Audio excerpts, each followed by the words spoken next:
you know, the people of Puna are very special because of the fact that we live in such a alive place, and Pele has always been a part of the process of the people that lived here. Like she is Kupuna, right? She is a Tutu Pele. We call her Tutu Pele, and the people knew that. You know, Puna was known as one of the most richest agricultural places in the whole ʻAina, and we pick up and move. We establish in a different spot. It takes a different kind of people to have it in them, you know, when you have gone through an eruption and, you know, people lose their houses and we lose spaces and we got different areas that were taken. Keeps a little bit of you. And my kupuna, Billy Hali, and I asked him with this last eruption, what happened? What goes on, man? You know, how was it with you when you grew up, and you know, how was facing all the different eruptions? He said, it just the volcano come here and we move, and then it goes Kapō, then we move back to Pōhaku, and then the lava come again, and then come towards Mackenzie Park over there, and then they move back to Kapō, and he said we just moved. It just tells a lot about me about, you know, no matter what, we just respect and honor, you know, the movement of the lava. She creates our lands, and it creates us spaces, and but at the same time makes us, you know, really strong.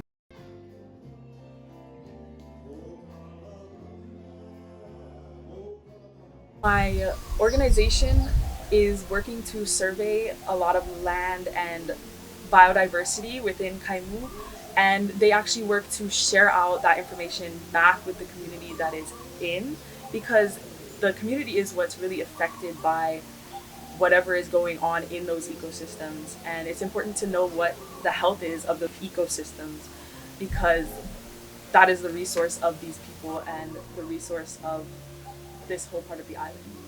Uncle's Kōkua Center here mainly focuses on like regeneration and reforestation efforts, but also like community resilience, I would say. My papa was always big on community too, so he's actually the one who came up with creating the Wednesday night market, because he wanted not only our family to be getting income, but also for the community to come and sell their produce and like get together and, you know, talk story and just support each other. I do. That was like, you know, you gotta make your own job over here. You don't have to go out. My papa also, one of his big things was like to be able to provide for your family. That's why he planted a bunch of hulu and mango and like hui, so medicine and foods on our property, coconut. I remember him telling me if the big boats from America stopped coming, it would be fine, because we know how to survive and how to provide for our family and our community.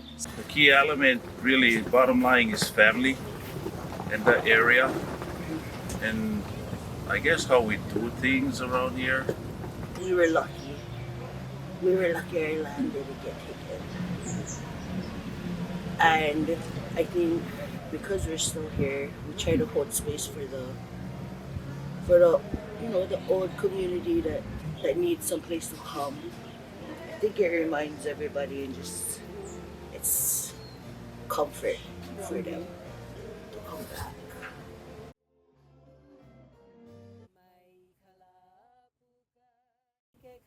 The name of our organization is Pōhaku Pelemaka. There's a bunch of different names, but Pōhaku Pelemaka means that transition of liquid magma turning into solid rock.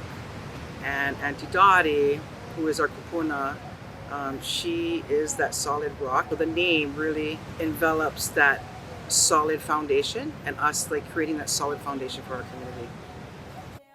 I'm going to start with the ʻohana of this area first, and the reason why I share that is because that is a goal, that is part of our mission, is to really preserve the intrinsic qualities of this area in partnership with ʻohana, and re-establishing ourselves within these spaces, these wahipana that we have left here.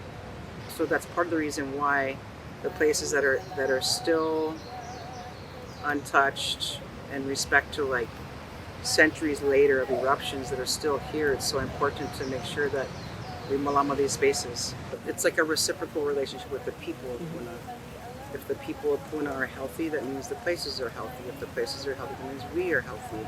If we strengthen those connections and work together, like how we are restoring this ahupua'a to just produce food for the people, if more people get into that and work to help each other, I feel Puna will become beyond resilient. Being in this coconut grove, this ururu, I see the value in taking care of this ʻāina, because ultimately this ʻāina feeds us. I've only been working with Pōhaku Pelemaka for a little over a year, but it feels so much longer because I've seen so much positive change in the community. Just being here, I think, is the biggest part of the changes that Pōhaku Pelemaka is bringing to the community for good.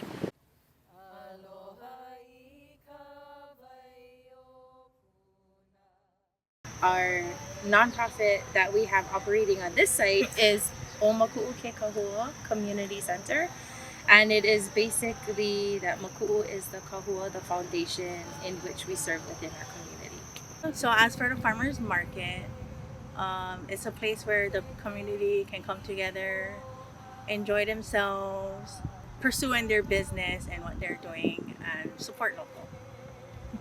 I feel like our organization impacted the families here in Puna by simply being present and offering opportunities for families to come together. I'll just start off by saying I'm so blessed to be placed in this organization. We put on some classes for the ʻohanas here in Puna where they can learn Hawaiian practices, where they can learn farming techniques.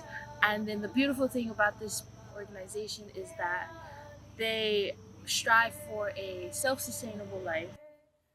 Resiliency begins with community and with agriculture, with having enough food. I really believe in food sovereignty, any community to be able to sustain itself. I've been fortunate enough to learn from many kupuna from this area, and the ways that the people of Puna cultivated areas, looked at the land, modified it, and really learned to create their own lepo, their own soil, is really innovative and just engineering, and it's our kupuna are so akamai. Specifically here in Makuʻu, my mom was the main kilo person, and she was able to tell us according to the months and the moons on what would be best in this area to be grown at specific time. And over the years, I know that it changes. That's why it's super important to have a kilo person on site, or even to listen to the kupuna who has past kilo, so that we'll be able to better adjust to our ʻāina. My connection with Makuʻu is super important to me, and it actually is formed from a friendship and a likeness in seeing our community grow and nurturing the youth in our community. And so Lawa'eke Kahuna and I are really good friends, and we notice that the people that are from here and the children that live here are really special in a way, and we just want to cultivate that. I think it's super valuable.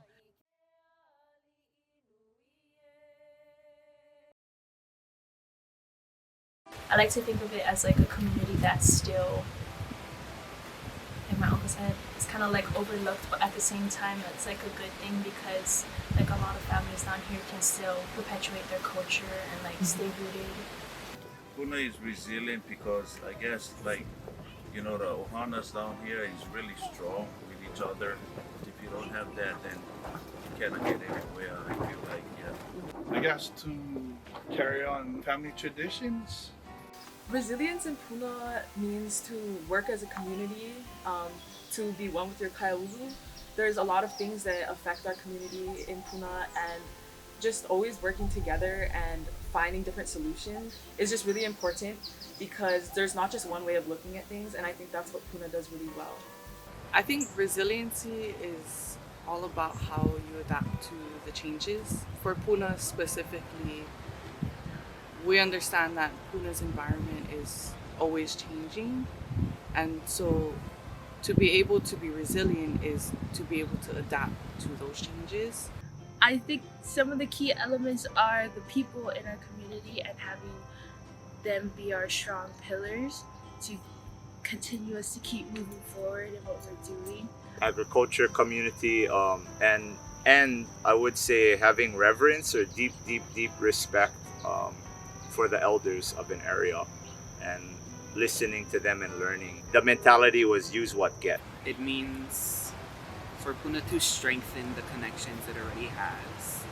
If you're from Puna, you know how connected we are. Part of the process has been to really work with the county in this and to ensure that community has a voice in what happens. If community has a voice, then that in turn is an example of resilience.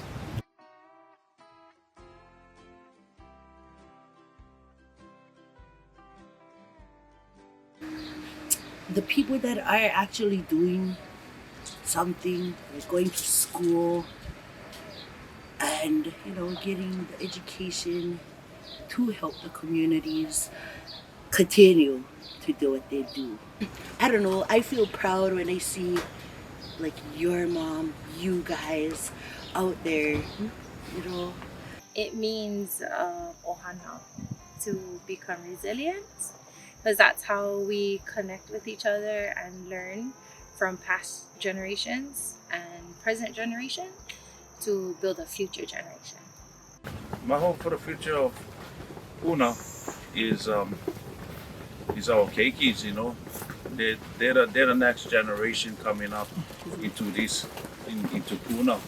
So really it's our next generation. They have to be strong, and for us as the, I guess, kupunas coming up, we have to, you know, be there for them to help them out, to keep them strong.